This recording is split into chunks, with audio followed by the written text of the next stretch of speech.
Dans votre grand ménage saisonnier, vous voici face à face avec ce que vous redoutiez le plus, trier les papiers.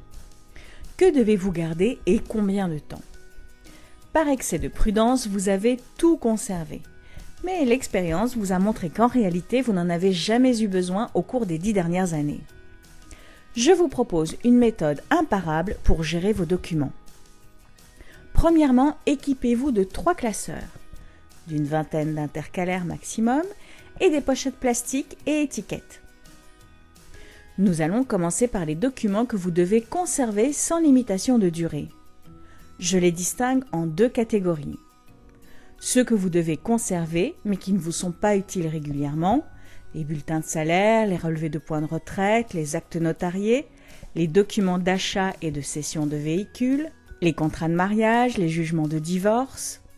Vous rangez ces documents par catégorie dans un classeur et séparés par un intercalaire. Vous regroupez les bulletins de salaire par employeur dans une pochette plastique spécifique. Vous regroupez aussi tous les documents par véhicule.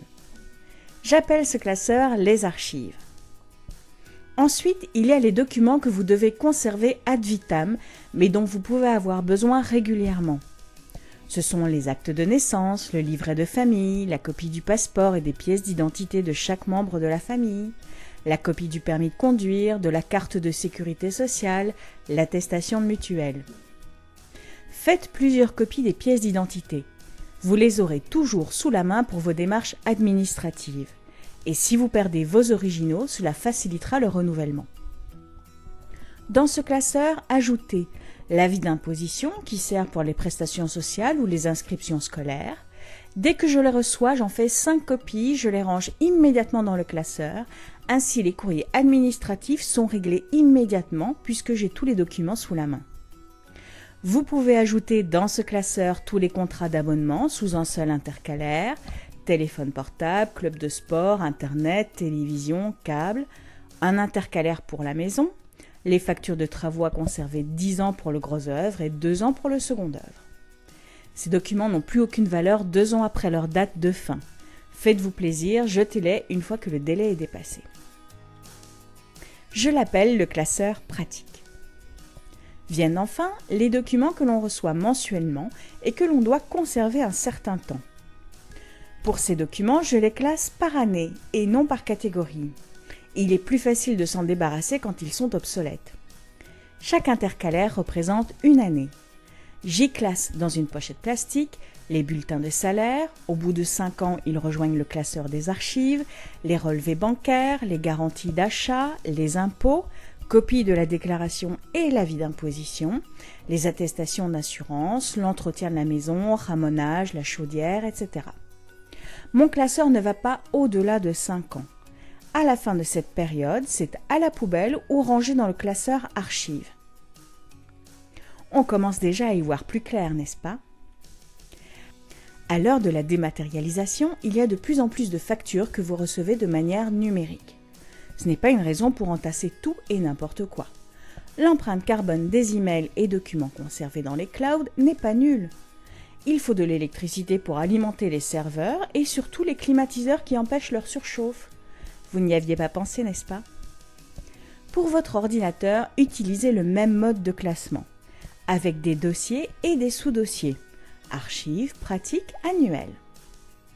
Pour faciliter la recherche de documents, renommez-les afin de les retrouver facilement. Je partage avec vous ma méthode, mais vous pouvez en utiliser une autre. Les documents sont renommés ainsi: année, mois, objet. Ainsi, mon bulletin de salaire de mars 2016 s'appelle 2016-3-salaire plus le nom de l'employeur. Idem pour les passeports. 2016, passeport Bénédicte, ainsi je sais qu'en 2026, je dois le renouveler.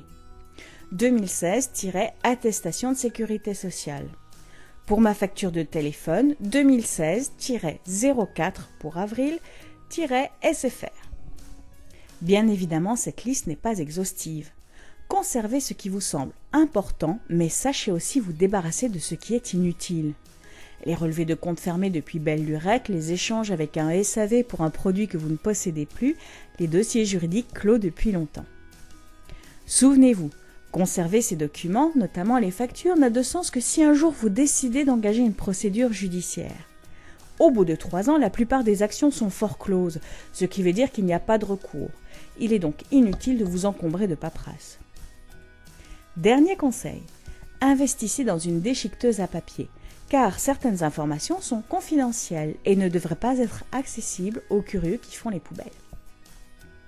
Voilà, l'essentiel de votre vie tient dans 3 classeurs où vous saurez immédiatement retrouver ce dont vous avez besoin. Elle n'est pas belle la vie ?